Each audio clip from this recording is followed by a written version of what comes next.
Você avalia essa aquisição e este movimento específico hoje de queda para a Minerva?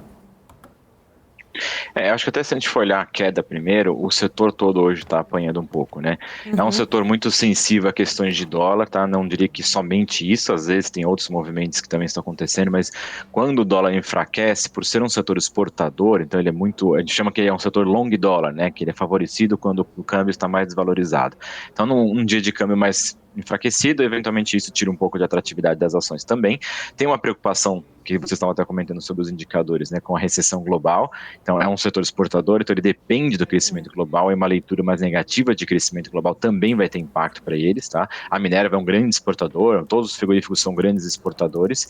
Aqueles que são mais expostos aos Estados Unidos, é o caso do JBS Marfrig, por exemplo, que também está nessa leitura de preocupação com recessão, que também tem impactado bastante, até porque é uma leitura de expectativa de margens menores em 2023, tanto por questões cíclicas, né, em relação à oferta de gado, quanto pela perspectiva de potencial de demanda, né? Tem tido um aumento da inflação e enfraquecimento do poder aquisitivo.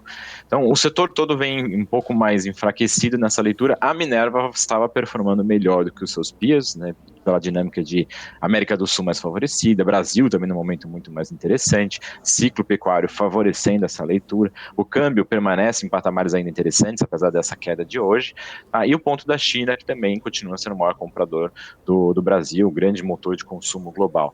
Acho que quando a gente vê essas notícias que são um pouco mais estruturais, né, e esse evento de câmbio que é um pouco mais de curto prazo, e a gente enxerga esse M&A que a Minerva fez, ela já tinha anunciado isso em dezembro, então talvez até um impacto positivo do anúncio do M&A tenha acontecido em dezembro, mas é uma leitura positiva porque ela expande mais a América do Sul, ela reduz um pouco mais sua exposição ao Brasil, e de certa forma é positivo isso, porque ela diversifica mais a fonte de renda da empresa, né? Ela acaba distribuindo mais isso entre os países da América do Sul. Hoje a Minerva está no Brasil, Paraguai, Uruguai, Argentina e Colômbia, e começou a fazer uma expansão para a Austrália, mas em operações de ovinos, né? Então, com essa operação no Uruguai, ela aumenta a sua exposição ao Uruguai. O Uruguai tem uma dinâmica interessante, porque ele é exportador para Japão, Coreia do Sul, que são mercados que pagam prêmio na carne bovina, além de exportar para a China, para a Europa, para os Estados Unidos e outros mercados, mas é um mercado que tem uma matriz de exportação bem interessante e um produto com uma qualidade alta, né? A carne bovina do Uruguai é muito reconhecida. Então, acho que o M&A foi anunciado em dezembro, isso já tinha tido um impacto positivo, o mercado, de certa forma, gostou dessas notícias, tem digerido aí outros M&As do lado da Minerva, mas acho que no curtíssimo prazo é muito mais uma leitura cambial, mais uma leitura também de recessão que impacta as exportações, que impacta mais também a performance das ações. Eu quero trazer agora, Leonardo, aqui para a nossa conversa, o Alex André, que está aqui com a gente, que tem perguntas também para você. Fica à vontade, Alex. Leonardo, prazer falar contigo, ótimo dia. Acho que uma grande pergunta agora, né, indo nessa relação, né, de commodities, né, para quem não comprou commodities ficou muito atrasado, né, a gente tem visto isso em todas as commodities. O grande destaque para falar contigo as commodities agrícolas, né, acho que olhando para exportações de 2022, 159 bilhões de reais, batendo recorde, que a gente pode olhar para 2023, né, porque a gente tem visto uma grande perspectiva positiva. E alguns players aí na Bolsa parecem virarem uma stock pick, né, como a SLC, por exemplo. Enfim, a gente tem visto aí, né, a recomendação dos analistas já revisando essa tese. Enfim, pro lado de vocês, como que vocês estão olhando para as commodities agrícolas e o que você pode passar em geral? Eu até faria uma distinção, porque quando a gente fala de commodities agrícolas, em momentos cíclicos, né, que o setor todo está aquecido, aí é positivo para grãos, é positivo para outras commodities, para trigo, para açúcar e etanol, para proteínas. O que a gente tem visto hoje é que não é um cenário de homogeneidade, né, pelo contrário. A gente tem visto proteínas realmente impactado, como a gente estava falando agora em relação ao setor. Açúcar e etanol é um setor que está bastante fragilizado. O açúcar tem sustentado preços muito interessantes, né, 18, 19, 20 cents libra-peso na Bolsa de Nova York. É uma sinalização muito positiva, sobretudo com o aumento de produção esperado para esse ano de moagem de cana-de-açúcar, enquanto que o etanol muito impactado por mudanças tributárias no setor, uma certa incerteza com a perspectiva se volta ou não volta os tributos federais na gasolina, então tem muita incerteza, né? Quando a gente olha para as para os grãos especificamente, aí acho que eu concordo 100% que a leitura ainda é favorável. A gente tem uma safra recorde esperada para esse ano de soja. Começamos o ano falando na casa de 153, 152, 153, já tem gente falando de 155, 156. De qualquer forma, é uma safra recorde. Isso apesar do Laninha, que impactou safra no sul, com quebra de produtividade, né? Então, apesar do Laninha pelo terceiro ano seguido, que trazia diversas incertezas em relação à produtividade, o Brasil vai entregar uma safra recorde de soja, é o maior produtor de soja do mundo, vai continuar aumentando suas exportações, principalmente para a China, né, o principal destino de soja do Brasil. Milho também, claro que milho, Laninha impacta muito mais a safra de verão, e a gente ainda está com uma expectativa muito positiva, principalmente para o milho de inverno, que seria a safrinha, que é 75%, 80% do volume total do milho, tá? Então ainda existe ainda um pouco mais de risco climático pensando em milho, né? Porque ainda tem um pouco mais ainda tem que começar o plantio ainda de milho safrinha no centro-oeste, para depois a gente observar a produtividade, mas a expectativa também é positiva, a gente está falando de 126 milhões de toneladas de milho, também é uma safra recorde. Então, apesar das preocupações climáticas, né, o que a gente tem observado aí são safra recorde nas principais culturas, né, além de outras. Trigo também está aumentando a produção, outras culturas. O algodão acho que é um ponto de atenção, né? O algodão, diferentemente dessas commodities agrícolas, ele tem uma sensibilidade à demanda muito alinhada, muito correlacionada com o crescimento global, porque o algodão vai muito para a indústria têxtil, e você tem aí uma concorrência até com fibras sintéticas, mas uma leitura de recessão global impacta na perspectiva de demanda da fibra e isso eventualmente impacta então na leitura da commodity do algodão, né? Então o algodão permanece aí mais pressionado em relação às outras, enquanto que milho, soja, trigo numa dinâmica mais favorável. E eu destaquei essa questão do algodão porque a SLC também é muito sensível à questão do algodão. Então a gente observava o setor todo já performando melhor diante do cenário de safra recorde, com preços ainda altos por conta dos desafios climáticos nos Estados Unidos, desafios climáticos na Ásia também. Então o Brasil vai entregar uma safra recorde com o preço das commodities em patamares elevados, ainda que custos mais altos também, lembrando de tudo que aconteceu em 2022, com alta no preço de fertilizantes, alta no preço do combustível, isso ainda impacta a margem dos produtores para 2023, mas a gente começa a observar já uma queda desses custos, queda do fertilizante, a troca começa a ficar mais interessante, então com queda nos custos, preço das commodities sustentando patamares interessantes, uma safra recorde, a gente está indo para um cenário bastante interessante para 2023, que é assim, cada vez mais otimista, né? Então a gente olha players como o Brasil Agro, também um momento muito favorável na Bolsa, claro que o Brasil Agro tem uma outra dinâmica de negociação de terras, mas a parte de produção agrícola com uma leitura muito positiva, e a SLC, que estava um pouco mais atrasada por conta da questão do algodão, porque o algodão, dependente dessa leitura, né, ou de certa forma sensível à leitura de recessão global, mais pressionado, e o algodão impacta muito no resultado da SLC, no EBITDA da SLC, e isso tirou um pouco da atratividade da SLC,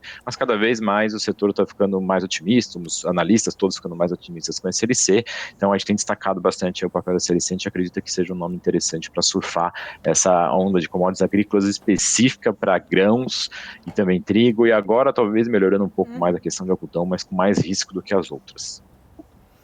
Leonardo, ótima resposta, gostei bastante. Agora eu queria falar de outra tese, voltando para Frigos, fazer uma provocação aqui sobre JBS, né? Acho que muita gente tem falado sobre Minerva como a top pick aí do setor, mas eu olho o JBS aí, olhando o consenso de mercado aí, negociada aí, EBITDA 4 vezes, é uma empresa menos alavancada comparada a outras companhias, mais diversificada, né? Enfim, como que você avalia, né? Porque, claro, que lógico, o ciclo não está muito favorável, mas o carrego começa a ficar mais atrativo, dado esse preço, e também o cash flow yield aí nesse patamar, sei lá, 14%, 15% para 2023. Você enxerga aí uma empresa que, apesar dos pesares, né? Os últimos trimestres não foram uma grande surpresa, mas, enfim, você acha que o carrego vale a pena para o papel? Como você pode falar um pouco de JBS para a gente? Olha, até no nosso caso, a gente destaca que Minerva, acho que era um nome bom pensando em curto prazo, por conta daquela trinca que eu falei de câmbio favorável, China com um apetite também comprador e o ciclo pecuário. Quando a gente olha para a JBS na verdade é a nossa top pick, tá? Porque eu diria que assim, a gente tem dinâmicas de curto prazo um pouco mais desafiadoras, então você tem a operação de carne bovina nos Estados Unidos que vem desde 2021 contraindo margens, a gente saiu da casa de 17%, 18% de margem EBITDA em 2021, foi para casa de de 11%, 12% em 2022, ainda falta o quarto trimestre para poder fechar esse número. Para 2023, uma expectativa de queda para 6%, 7% e talvez agora até na casa de 4%, 5% por conta dessa contração do ciclo pecuário. Então você tem aí uma piora na leitura de margem da operação da JBS Beef. A JBS Pork também tem sua dinâmica, é um pouco mais madura, a operação tende a girar entre os 8% e 10% de margem, apesar de toda essa volatilidade, mas também não está numa dinâmica muito favorável nesse primeiro momento. E a Pilgrims, que é a operação de frango da JBS, também com margens menores do que foi no ano passado. Então toda a operação dos Estados Unidos, que foi um dos pontos fortes aí da tese da JBS nos últimos anos, né, que sobretudo com o câmbio desvalorizado, para uma empresa listada na Bolsa Brasileira, essa dinâmica toda estava tendo um peso muito grande dos Estados Unidos no resultado da JBS. Isso acomoda para 2023, vem acomodando desde 2021, grande parte porque 2021 foi um ano de margens recordes, né? Talvez a gente nunca mais veja margens como foram registradas em 2021. Então, já era esperada essa acomodação. Com a queda dos Estados Unidos, a operação do Brasil deveria crescer e compensar em parte da queda dos Estados Unidos. É claro que do tamanho que é a operação nos Estados Unidos, que é o tamanho que é a operação aqui no Brasil, não vai compensar tudo, né? E essa dinâmica cambial também acaba tendo uma certa relevância. Mas a gente observa que houve uma melhora na operação de carne bovina, que é a operação da Friboi. Tá? Ela não está na mesma margem que os outros peers por outras questões, mas ainda assim também teve uma melhora, tem uma expectativa de continuidade dessa melhora de margem na operação de carne bovina no Brasil. E a operação da Seara teve um terceiro trimestre muito forte, tá? Uma expectativa que o quarto trimestre seja um pouco mais acomodado, não, assim, o quarto trimestre tem frustrado diversas empresas de alimentos, tá? Mas o quarto trimestre é um pouco mais fraco, a expectativa é que 2023 também seja um ano interessante para a Seara. Então, a gente observa essa piora de Estados Unidos, melhora de Brasil principalmente, e que a Austrália, que agora a empresa começou a divulgar as informações da Austrália separado, a gente tem uma expectativa otimista para a carne bovina na Austrália, para a carne suína, que é uma operação recente da JBS, e para a parte de pescado também, mas não é uma coisa de curto prazo. A gente imagina que seria mais final de 2023 ou até mais 2024 que a gente comece a enxergar o benefício desses M&As que foram feitos e como que isso vai trazer mais rentabilidade para a empresa. Agora, com tudo isso, Alex, assim, a verdade é, na hora que a gente olha o múltiplo da empresa, ele realmente está muito baixo, tá? Isso dá uma leitura de que a empresa está muito descontada. Ela chegou a negociar, pensando em valor absoluto, né, preço 37, 38 reais, agora a gente está olhando para a empresa na casa de 20 reais, na casa de 37, 38, o BNDES começou a liquidar as ações que ele tem da JBS, liquidou muito pouco, tá? Tem uma posição ainda muito grande, mas criou-se um teto, né? Então o mercado todo falava sobre o overhang da BNDES na casa de 37, 38, hoje, com o papel na casa de 20 reais, isso parece até muito distante, mas a gente observa que a maior parte do mercado enxerga um valor intrínseco da empresa muito mais alto, na casa de 40, 50 reais, mesmo quando você coloca eventuais descontos de critérios de ESG para uma certa cautela do investidor.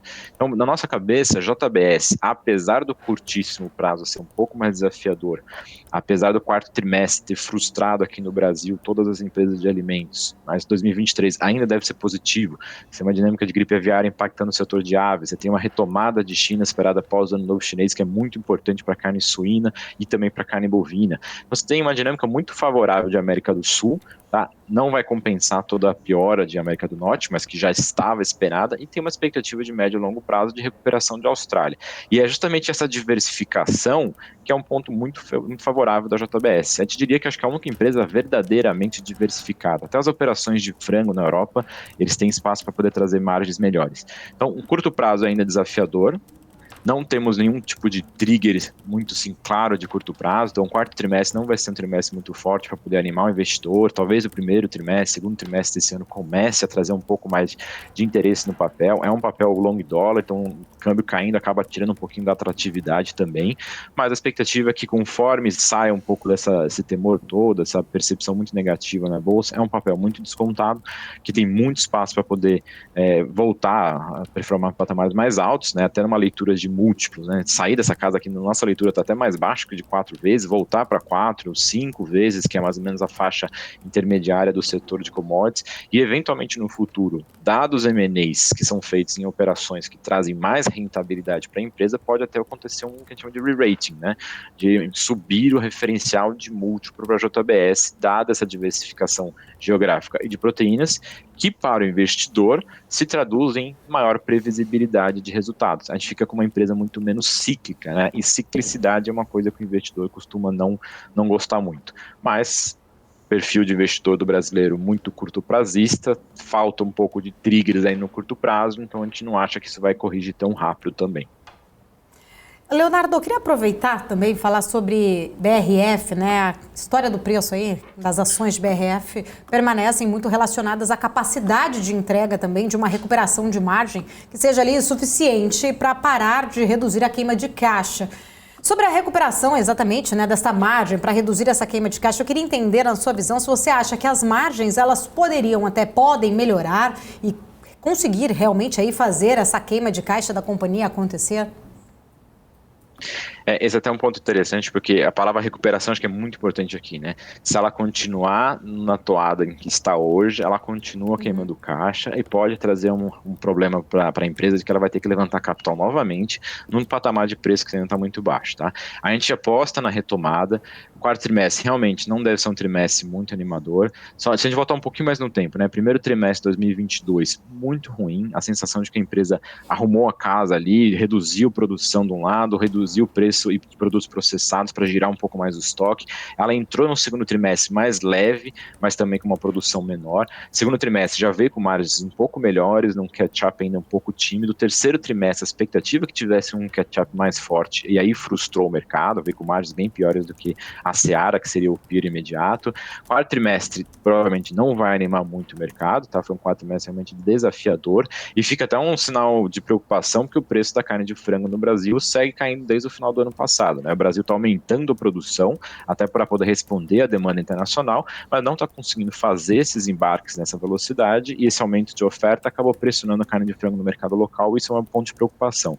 Do lado de grãos, realmente, safras cheias, mas com preços ainda elevados, então tem uma certa pressão de custo, apesar de não ter preocupação em relação à oferta mesmo, mas a expectativa é que com o safrinha entrando baixo o preço do milho aqui no Brasil também, então deveria favorecer.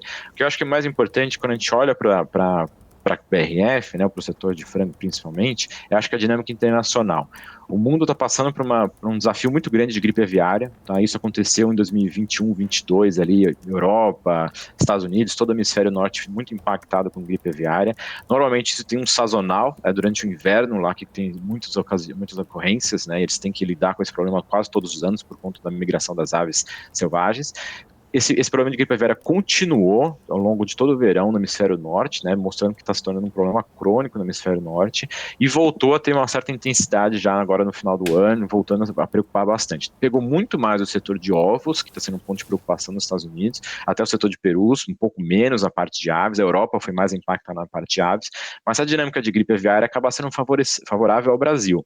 Apesar da gripe aviária estar chegando na América do Sul, já tem 5 países com gripe aviária, tem até Bolívia também já reportando gripe aviária, que já é muito mais próxima do Brasil e não tem barreira natural, né? Alguns países como Venezuela, Colômbia, Equador, tem barreira da Amazônia, por exemplo, que restringe a entrada do vírus no Brasil, ou até o Chile, por conta da cordilheira, também restringe, mas a Bolívia começa a ficar muito perto e suspeita no Paraguai. Então está chegando muito perto do Brasil, e aqui é um ponto interessante que já tem consultor falando que não é mais se vai chegar, é mais quando vai chegar e como o Brasil vai reagir a isso, né? O Brasil é um dos poucos países no mundo, se não o único neste momento, que consegue aumentar a produção, está aumentando sua produção e conseguiria atender a demanda global. Então, se o Brasil começar a ter problema de gripe aviária, é um problema realmente global, num cenário de inflação, perda de poder aquisitivo. A carne de frango costuma ganhar market share nesse cenário. Se você tiver restrições de produção por conta de gripe aviária, vai impactar o mundo todo. Mas a gripe aviária é um ponto relevante, essa pressão inflacionária e trade down no perfil de consumo também acaba sendo favorável à carne de frango. A China não é ainda hoje um grande comprador de frango, tá? Então não é tão sensível à China, muito mais ao Oriente Médio, principalmente a Arábia Saudita, e a Arábia Saudita teve uma dinâmica desafiadora com a Ucrânia. A Ucrânia é um grande fornecedor de carne de frango para a Arábia Saudita, e com todo o problema da guerra, reduziu a exportação e isso trouxe mais demanda para o Brasil, mas tem muita volatilidade nesse sentido. A parte de suínos da BRF ela é menos relevante, é mais então importante para a parte de China, né? Depende mais de China, então volta a expectativa de fim do Covid-0 na China, passa o ano novo chinês, vamos observar realmente como é que vai ser a retomada do mercado. Tudo isso pensando em questões setoriais. A empresa, ao longo desse tempo, né, ela está com um novo CEO, uma nova gestão, muito mais focada na operação, e acho que aqui é um dos pontos que a gente espera ter surpresas no curto prazo. Não esperamos que a empresa vai fazer qualquer tipo de divulgação, de guidance ou de projetos de longo prazo. Acho que ela vai começar a entregar trimestre a trimestre ganho de eficiência operacional, porque acho que é onde tem um pouco mais de mato um pouco mais alto, diria, né? Então, essa recuperação, esse ganho de eficiência operacional com uma empresa mais exportadora, né, que é uma leitura que a gente tem que está bem alinhada com o novo CEO, né? O Miguel, que veio da Marfrig para a BRF, ele deixou a Marfrig no maior patamar de maior porcentagem de exportação da receita da Marfrig. Se ele fizer a BRF também se tornar mais exportadora, pode ser um ponto muito positivo, e deixar a empresa mais ágil também, né? Inclusive para poder capturar a oportunidade de curto prazo, eu acho que é um ponto muito relevante. Então, a gente é otimista com a capacidade da empresa de recuperação, a dúvida fica muito pela velocidade de recuperação, então o quarto trimestre deve vir um pouco mais fraco, ou frustrar um pouco as expectativas. Primeiro trimestre desse ano deveria continuar essa recuperação, e ao longo dos próximos trimestres ela continuar nessa toada de recuperação, inclusive encontrando esses ganhos de eficiência operacional, que na prática está querendo dizer que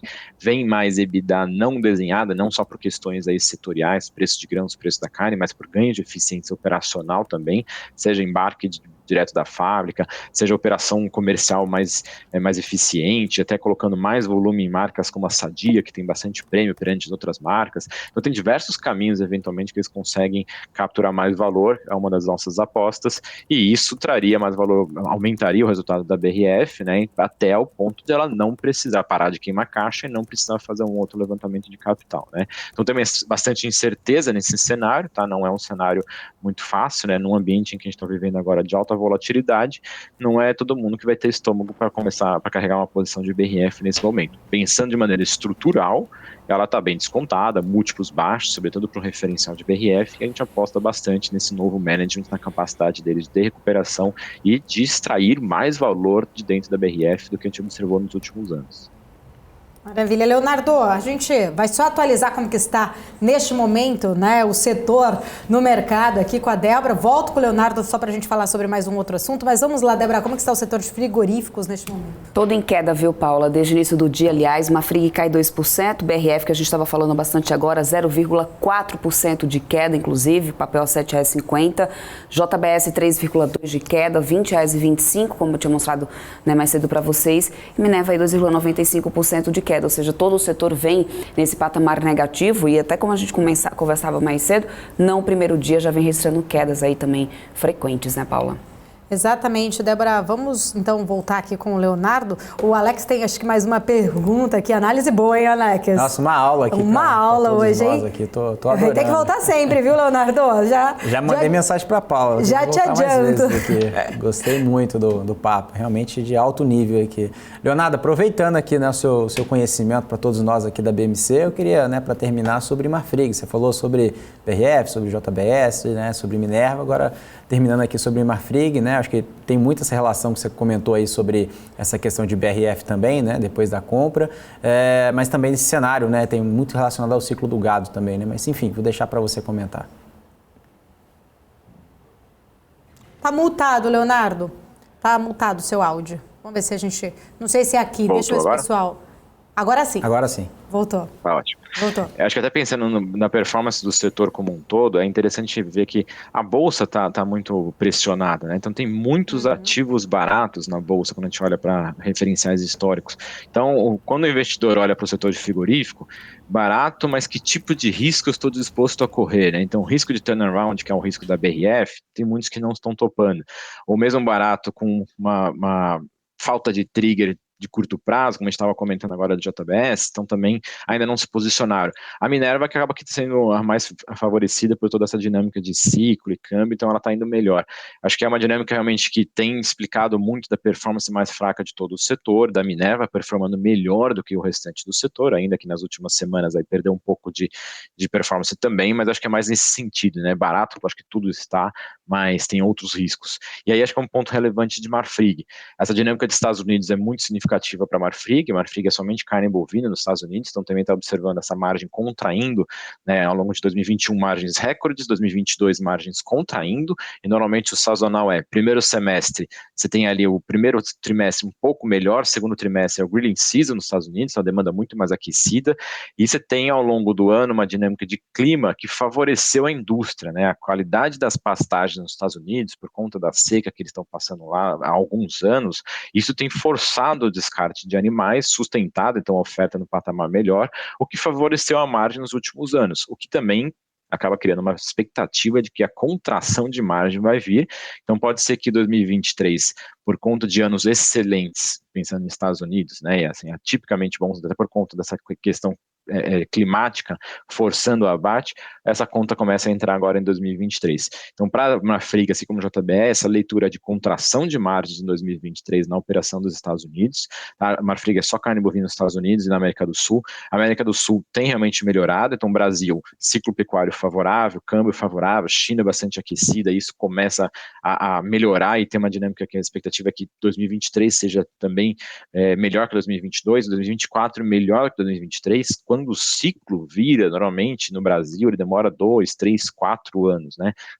Tanto para quando está ruim quanto está bom. Os Estados Unidos é um pouco mais rápido, né? Então, eventualmente, 2, 3 anos. Então, se ele tiver 2, 3 anos desafiadores nos Estados Unidos, mas 2, 3 anos de melhora aqui no Brasil, né, tem uma boa compensação de resultados. A Argentina tem seus desafios, tá? Eles são grandes produtores na Argentina, grandes focados muito na parte de industrializados, de hambúrguer também, mas tem muitas incertezas políticas, tá? Então, é um ambiente sempre mais desafiador. Agora, o Uruguai é um ponto interessante, que a Marfrig também tem operação no Uruguai, assim como a Minerva, que teve um 2022 aí um pouco conturbado, né, com margens abaixo do esperado, mas a expectativa é que melhora em 2023. Então, se a gente tem uma melhora de Brasil, tem uma melhora de Uruguai, uma dinâmica de Marfrig, de Argentina que deve continuar positiva, né, então essa melhora de América do Sul é muito positiva, ainda que não compense 100% da piora que acontece nos Estados Unidos. Vocês podem observar que é parecido um pouco com a dinâmica da JBS, mas específico de carne bovina. O que começa a impactar mais a Marfrig é que a operação da BRF passa a ser também necessária, a gente pode dizer, para poder destravar valor dentro da Marfrig. Então, enquanto o BRF estiver muito pressionado, né, 33% da BRF pertence agora à Marfrig. Então, a Marfrig precisa da recuperação da BRF também para poder destravar valor dentro da operação da Marfrig. São duas empresas agora muito mais próximas, né? Então, as duas vão ter que realmente recuperar em conjunto. Um ponto que a gente discute bastante é que a compra da BRF pela Marfrig foi uma compra muito grande, é um ativo muito grande de gerir, e o patamar de compra inicial, lá em 2021, que a Marfrig fez, foi bem mais alto, na casa de R$23, R$24. O follow-on que foi feito na BRF foi na casa de R$20, e o patamar da empresa agora está abaixo de R$8. Então, onde foi feita a compra da BRF em relação ao que está hoje, teve uma destruição de valor muito grande, o que acaba deixando preocupações na Marfrig, inclusive de alavancagem, né? Então, ela fez um investimento muito grande na BRF, o resultado da operação dos Estados Unidos piorou, e a do Brasil melhora, mas não melhora tanto quanto a piora dos Estados Unidos. Com isso, o EBITDA da Marfrig reduz, ela teve um dispêndio muito grande de caixa aí por conta da BRF, níveis de alavancagem da Marfrig sobem, não chegam em níveis de preocupação, mas realmente deixa um pouco mais desconfortável, né? Então é uma leitura que acaba sendo muito menos dinâmica setorial, muito mais a própria empresa, a decisão de fazer esse made de BRF, que agora é uma aposta futura de se realmente foi a melhor decisão possível da empresa, que a gente aguarda para ver. Maravilha, Leonardo. Só elogios no nosso chat. Pode concluir, desculpa. Não, é só essa dinâmica de Marfrig. É impossível falar de Marfrig hoje sem falar de BRF, porque agora realmente está muito mais próximo as duas empresas. Sim. Exato. Exatamente. O pessoal aqui no chat adorando, elogiando muito, falou que uma visão global muito absurda.